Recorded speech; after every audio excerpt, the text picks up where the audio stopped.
నటించిన తాజా చిత్రం ఇరుముడి. ముఖ్యంగా ఈ సినిమాలోని ఓ పాటలో గ్లోబల్ స్టార్ రామ్ చరణ్ ప్రత్యేకంగా కనిపిస్తున్నారంటూ గత కొంతకాలంగా సోషల్ మీడియాలో ప్రచారం జరుగుతుంది. అయితే ఈ వార్తలపై తాజాగా రామ్ చరణ్ టీం స్పందించింది. ఇరుముడి సినిమాలో మల్లెపూల పల్లికి బంగారు పల్లకి సాంగ్ లో రామ్ చరణ్ అయ్యప్ప మాలధారణలో కనిపిస్తున్నారంటూ సోషల్ మీడియాలో వార్తలు వైరల్ గా మారాయి.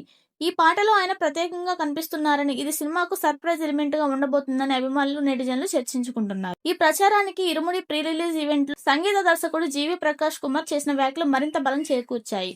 సినిమాలోని మల్లెపూల పల్లికి బంగారు పల్లకి పాటలో అదిరిపోయే సర్ప్రైజ్ ఉంటుందని చెప్పడంతో ఈ సర్ప్రైజ్ రామ్ చరణ్ అంటూ సోషల్ మీడియాలో ప్రచారం మొదలైంది. దీంతో మెగా అభిమానుల్లో ఆసక్తి నెలకొంది. అయితే తాజాగా ఈ వార్తలకు చెక్ పడింది. రామ్ చరణ్ ఇరుముడి సినిమాలో నటించారంటూ జరుగుతున్న ప్రచారాన్ని ఆయన టీం ఖండించింది.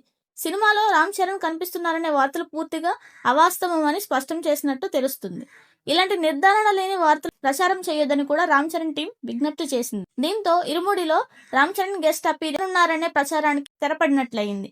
ప్రీ రిలీజ్ ఈవెంట్ లో జీవి ప్రకాష్ చెప్పిన సర్ప్రైజ్ ఏమిటంటే, ఆ సర్ప్రైజ్ ఏమిటన్నది సినిమా విడుదలైన తర్వాతే స్పష్టత రానుంది.